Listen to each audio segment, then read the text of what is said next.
Masih bersama kami pemirsa dari Istora Senayan Jakarta, debat ketiga calon presiden pemilu tahun 2024. Dan kami ingatkan sekali lagi kepada para hadirin yang berada di dalam Istora Senayan untuk bisa menghormati ketika para calon presidennya sedang berbicara dan kita memberikan waktu yang sama. Jadi kami mohon ketenangan Anda yang berada di Istora Senayan Jakarta.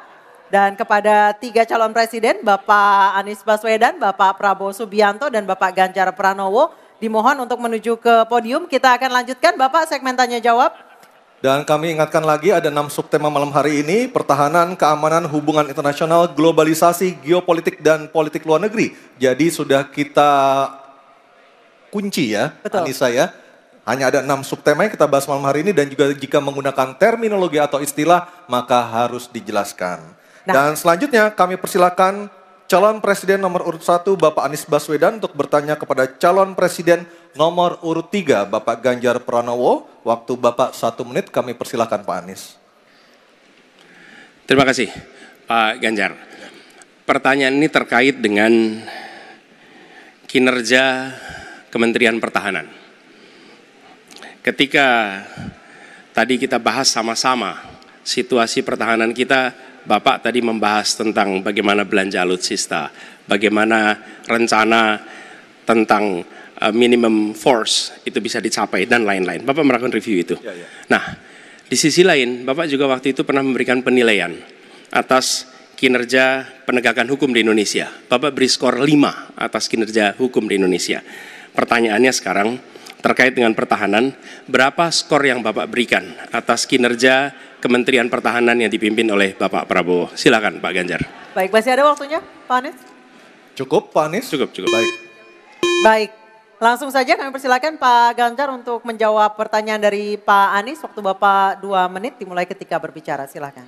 5 juga. Saya punya datanya dan kemudian akan saya sampaikan. Maka di meja saya sudah saya siapkan data satu persatu. Namun demikian Mas Anies, tentu saja ada yang ingin saya sampaikan dari apa yang tadi sudah saya utarakan. Ketika kemudian kita ingin membangun sistem pertahanan kita, maka dalam perencanaan kita tidak boleh gonta-ganti. Kita mesti ajak, mesti konsisten. Kedua, kita mesti mendengarkan betul-betul dari seluruh matra. Maka seluruh proses perencanaannya harus bottom up. Sehingga saya ketemu dengan seseorang berpangkat cukup tinggi, Pak, kalau Bapak kasih persenjataan kepada saya yang tidak saya butuhkan, sudah saya siapkan museum untuk saya taruh di sana. Situasi seperti ini tentu tidak mengenakan. Tapi ini harus kita buka apapun kondisinya untuk perbaikan bangsa. Kritik, otokritik itu menyehatkan. Tidak ada kok rasa dengki di hati saya. Yang ada adalah bagaimana rasa cinta tanah air ini mesti kita wujudkan. Agar kemudian kita betul-betul bisa menjadi negara kuat di banyak area dan kita berbicara di dunia internasional disegani. Bung Karno pernah menyampaikan itu. Daulat politik itu wajib. Berdikari dalam bidang ekonomi mesti dituju. Dan kita punya kepribadian dalam kebudayaan. Sekarang daulat ekonomi pertahanan kita mesti kita tunjukkan.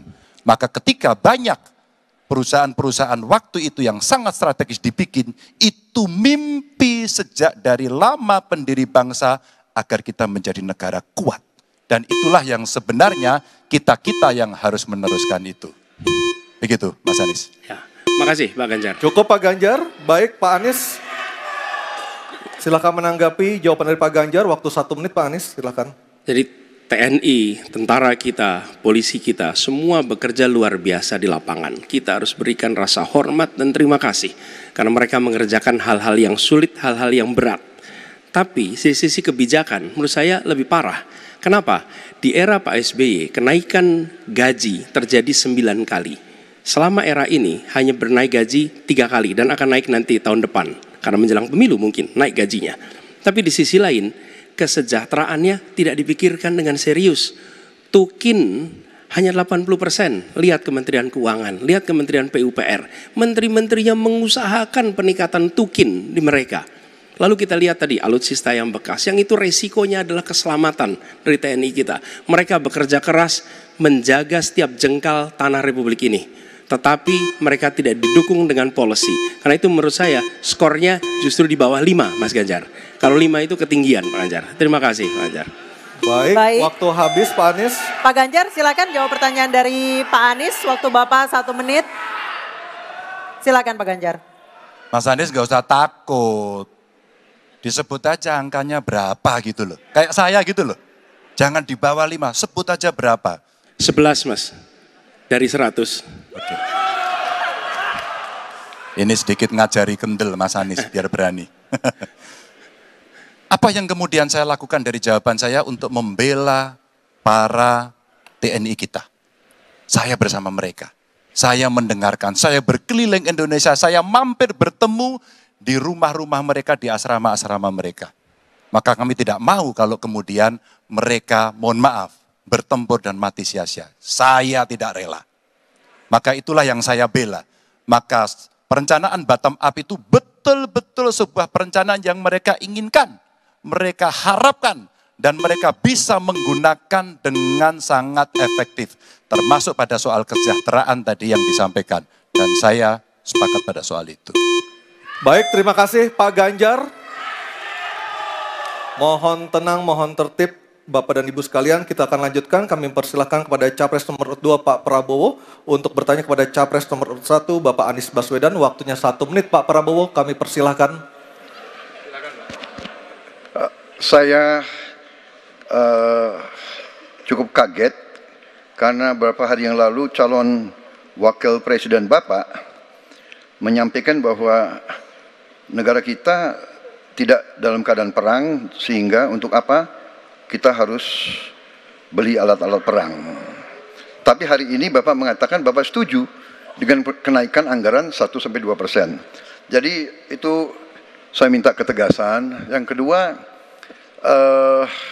ya sekali lagi data-data yang Bapak pegang adalah keliru dan juga Pak Ganjar tadi juga banyak kelirunya. Saya sangat transparan dan semua partai yang mengusung Bapak Profesor Anies mendukung APBN, berarti mendukung program saya. Termasuk PDIP di Komisi 1. Waktu habis Baik, Pak Prabowo. Baik, Pak Anies silakan untuk menjawab pertanyaan Pak Prabowo. Waktu Anda 2 menit. Silakan. Ya, jadi kita butuh pertahanan yang sesuai dengan ancaman nyata yang ada di depan kita. Ancaman ini dirasakan oleh siapa? Dirasakan bukan saja di dalam batas-batas teritorial, tapi juga di keluarga. Bagaimana ancaman atas penipuan online, bagaimana ancaman atas peretasan, bagaimana ancaman atas judi online, bagaimana ancaman-ancaman terorisme. Itu semua membutuhkan perhatian. Jadi bukan memutuskan untuk belanja alutsista berdasarkan selera dan berdasarkan preferensi masa lalu, tapi justru harus mencerminkan kebutuhan masa depan. Inilah yang menurut kami penting. Ya, anggarannya perlu kita tingkatkan, tapi jangan keliru. Ancamannya juga mengalami pergeseran. Jadi itulah sebabnya mengapa kita melihat perlunya ada strategi yang baik. Supaya apa? Supaya kekuatan yang kita miliki mereka bisa bekerja dengan optimal, tidak sia-sia. Lalu Pak Prabowo yang saya hormati, ini bukan soal pribadi, ini soal negara, ini soal policy. Penjelasannya ya di tempat ini, bukan di ruang-ruang tertutup yang tidak diketahui oleh publik. Justru kalau Bapak ketahui datanya salah, tunjukkan di tempat ini sehingga publik bisa mengetahui, bukan dalam pertemuan-pertemuan lain yang tidak jelas dari mana kita bisa menilai akurasinya. Jadi menurut hemat kami, bila ada di antara kami yang faktanya keliru, Bapak tunjukkan. Tapi kalau Bapak tidak menunjukkan, berarti memang faktanya benar. Itulah kenyataan yang ada di lapangan. Dan ini juga yang selalu kami gunakan. Kami gunakan fakta-fakta itu. Itulah sebabnya, Pak, kami melihat penting sekali untuk kita tenang, dingin, jangan emosional dalam menghadapi persoalan-persoalan kenegaraan, dalam menghadapi persoalan-persoalan pertahanan. Demikian jawaban kami. Terima kasih. Baik, terima kasih Pak Anies. Oke, tenang dulu.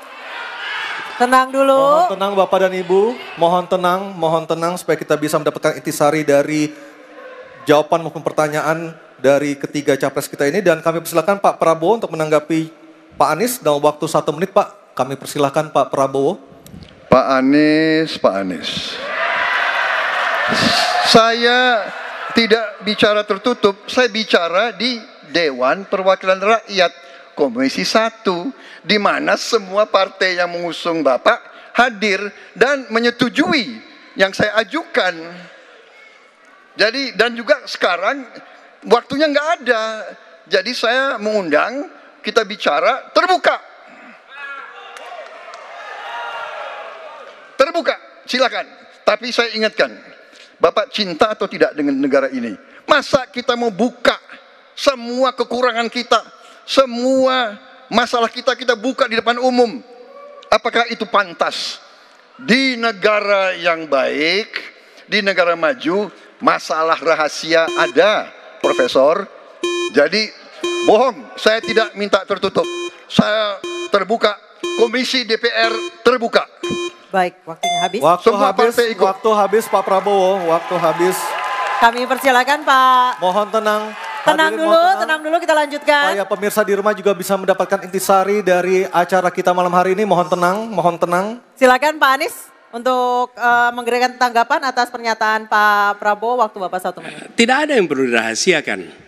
Bapak Presiden menyampaikan, Bapak punya lahan lebih dari 340.000 hektar, sementara TNI kita, prajurit kita, selebih dari separuh tidak punya rumah dinas. Itu fakta, tidak perlu dibicarakan secara tertutup. Itu kekurangan yang harus kita perbaiki. Dan ketika tadi Bapak mengatakan, Bapak akan meningkatkan kesejahteraan. Pak, Bapak ini sudah Menhan selama 4 tahun, hampir 5 tahun.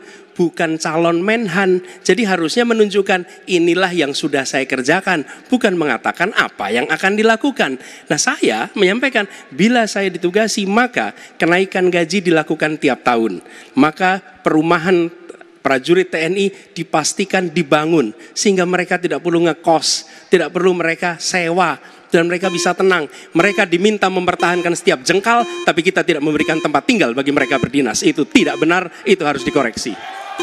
Baik, waktu habis. Terima kasih Pak Anies. Mohon tenang Bapak dan Ibu, mohon tenang. Tenang dulu yuk Mohon supaya kita tenang, bisa Bapak dan lanjutkan Ibu. acaranya. Mohon tenang dulu. Mohon tenang menjaga ketertiban. Kita berikan hak yang sama kepada 3 capres kita. Mohon tenang. Dan kita akan memasuki sesi tanya jawab yang terakhir, yakni calon presiden nomor urut 3 Pak Ganjar Pranowo dan calon presiden nomor urut 2 Bapak Prabowo Subianto untuk saling tanya jawab dan menanggapi. Dan kami silakan Pak Ganjar untuk bertanya kepada Pak Prabowo. Waktu Anda 1 menit, silakan Pak Ganjar. Terima kasih. Pak Prabowo, saya senang sekali Bapak memantik saya, data saya tidak benar. Silakan bantah data saya hari ini Pak. Dan saya izinkan kalau ada staf mau bantu silakan berdiri di sebelahnya. Izinkan. Pak, Global Peace Index kita menurut sumber Institute for Economic and Peace kita turun Pak. Kalau mau di-close up boleh. Silakan. Saya bawakan ini dari rumah. Mari kita bicara data yang benar. Global Militarization Index kita sumbernya Bonn International Center for Conflict Studies turun. Semua skornya ada. Kapabilitas militer kita, ini dari Law Institute Asia Power Index, turun. Proporsi anggaran pertahanan kita sumbernya IISS Military Balance Plus, turun. Pak Prabowo, saya mau bertanya kepada Bapak, termasuk kemudian capaian MEF kita hanya 65,49% dari target 79%. Mengapa terjadi penurunan dan apa solusinya? Waktu habis. Pak Prabowo silakan untuk menjawab pertanyaan dari Pak Ganjar, waktu Bapak 2 menit silakan. Jadi Pak Ganjar, saya sudah buat rencana, tetapi yang menentukan termasuk Menteri Keuangan. Dan masalah yang kita hadapi, tolong ya, saya memang sudah jadi Menteri Pertahanan 4 tahun, tetapi kita diganggu oleh COVID 2 tahun, di mana terjadi refocusing. Jadi banyak yang kita ajukan tidak disetujui oleh Menteri Keuangan. Jadi sebagai seorang menteri, sebagai seorang team player, saya harus loyal. Jadi ya saya tidak banyak bicara di depan umum ya. Tapi data-data yang Bapak ungkapkan masalah pesawat bekas ya. Saya ingatkan Bung Karno waktu menghadapi Irian Barat, seluruh alatnya bekas.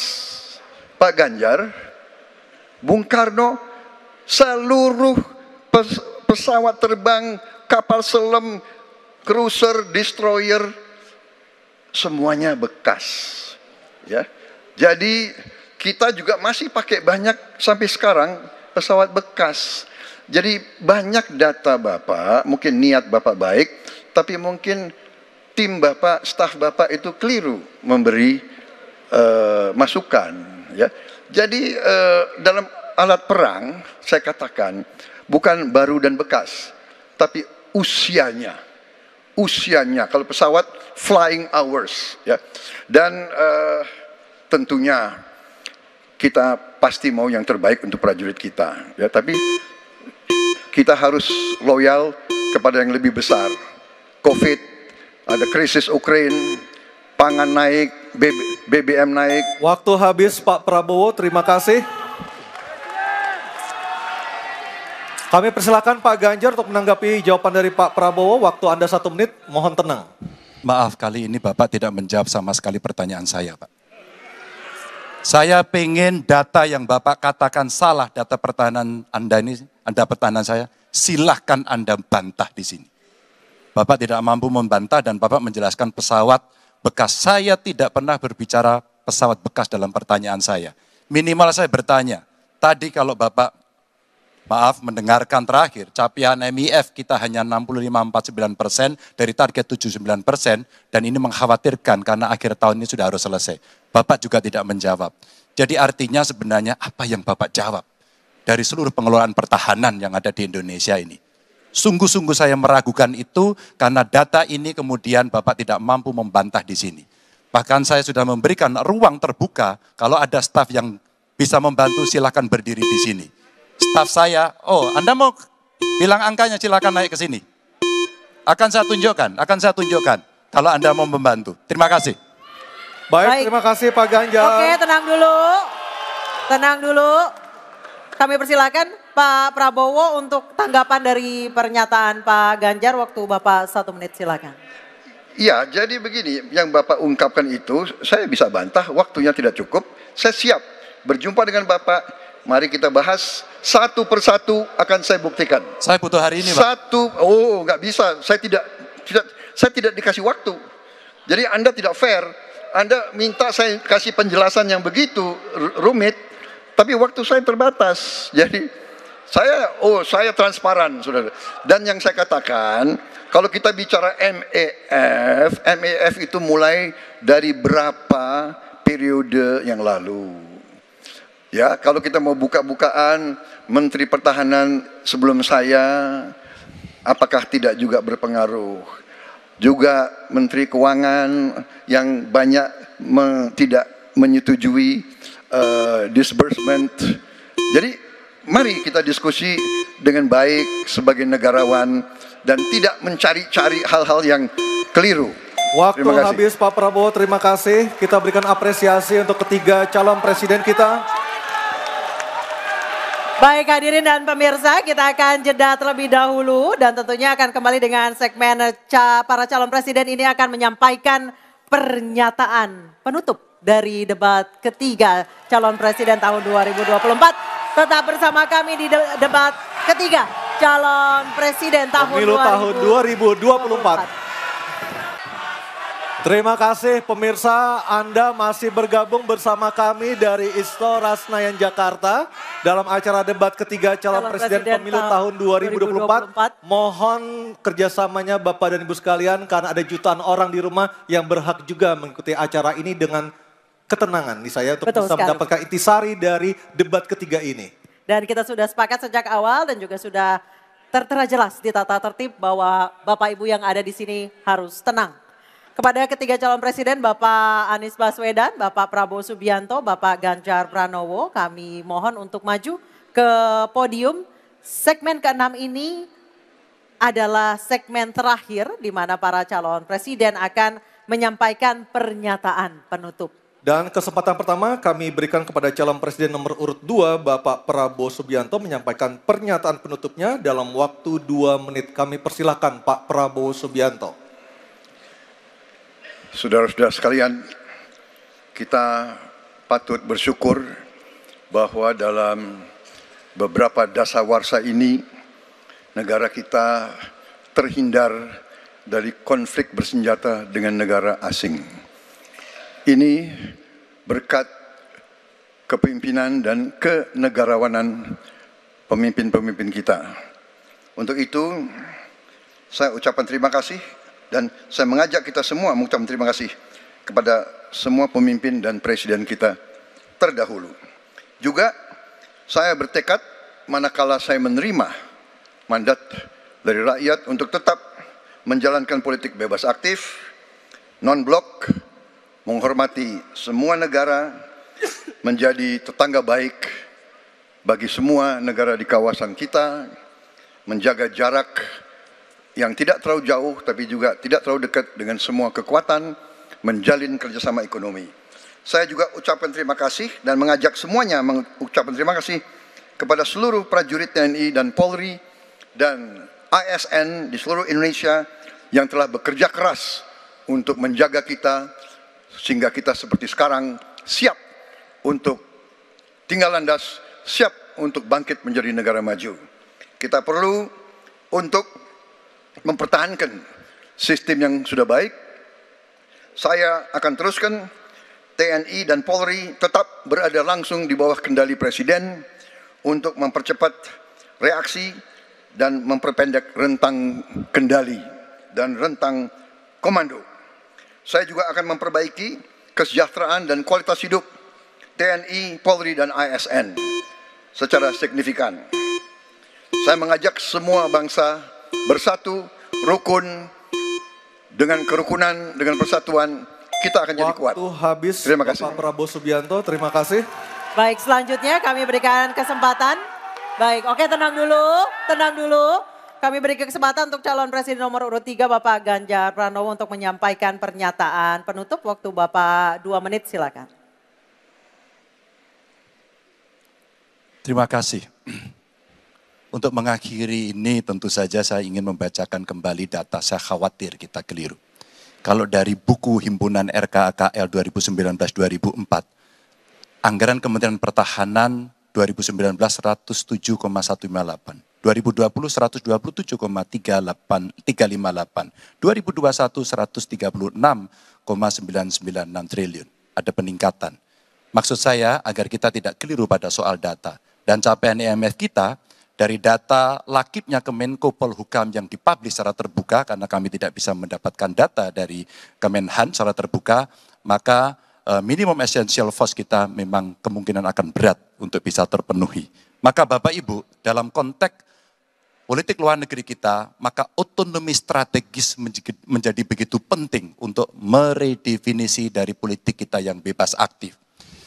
Duta besar cyber menjadi penting karena problem besar kita hari ini adalah pada dunia digital. Maka kita perlu duta besar ini untuk merespon perubahan-perubahan global yang ada. Duta besar krisis iklim kita perlukan, garda samudra sebagai strategi baru dari poros maritim dunia. 100% pesawat kita mesti siap tempur, alutsista kita mesti siap tempur, dan zero tolerance untuk kecelakaan pada alutsista kita. Kekuatan pertahanan Indonesia di angkatan cyber akan kita tingkatkan, dan anggaran pertahanan hingga 2% dari PDB.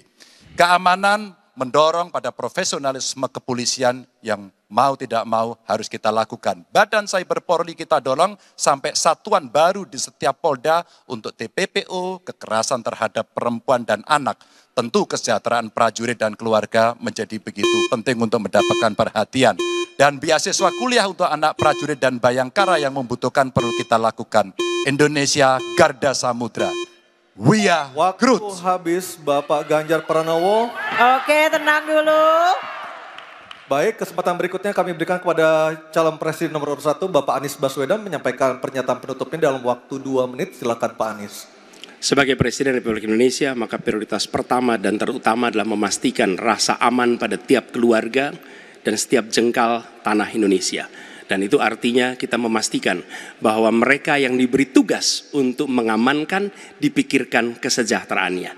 Memastikan bahwa kenaikan gaji tiap tahun, memastikan mereka punya rumah dinas, memastikan kesejahteraannya aman. Sehingga mereka bisa konsentrasi. Siapa itu? TNI, Polri, termasuk ASN di bidang pertahanan. Itu kunci nomor satu. Yang kedua, ketika kita berbicara tentang menjaga keamanan, maka kita juga berbicara tentang bagaimana pelibatan kita di dalam kancah internasional. Presiden akan menjadi panglima diplomasi dunia Indonesia di tingkat dunia.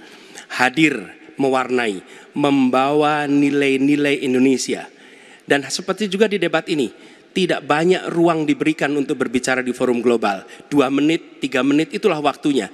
Tapi di situ seninya, bagaimana kompleks gagasan, kompleks ide disampaikan secara lugas.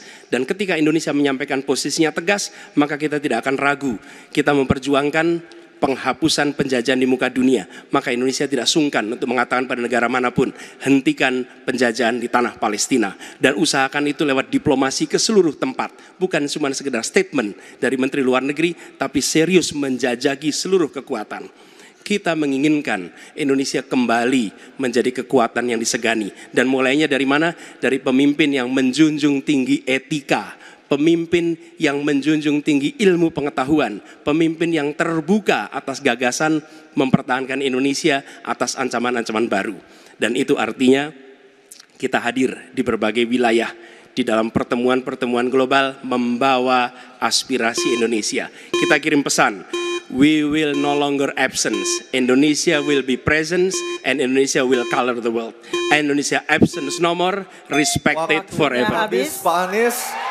Terima kasih Pak Prabowo, Pak Ganjar dan Pak Anies sudah memberikan closing statement atau pernyataan penutupnya untuk malam hari ini. Dan kita berikan apresiasi kepada para calon presiden 2024 yang telah merampungkan seluruh rangkaian debat pada malam hari ini. Hadirin kami persilakan untuk tepuk tangan. Dan masih tersisa 2 debat lagi yang akan diselenggarakan oleh KPU.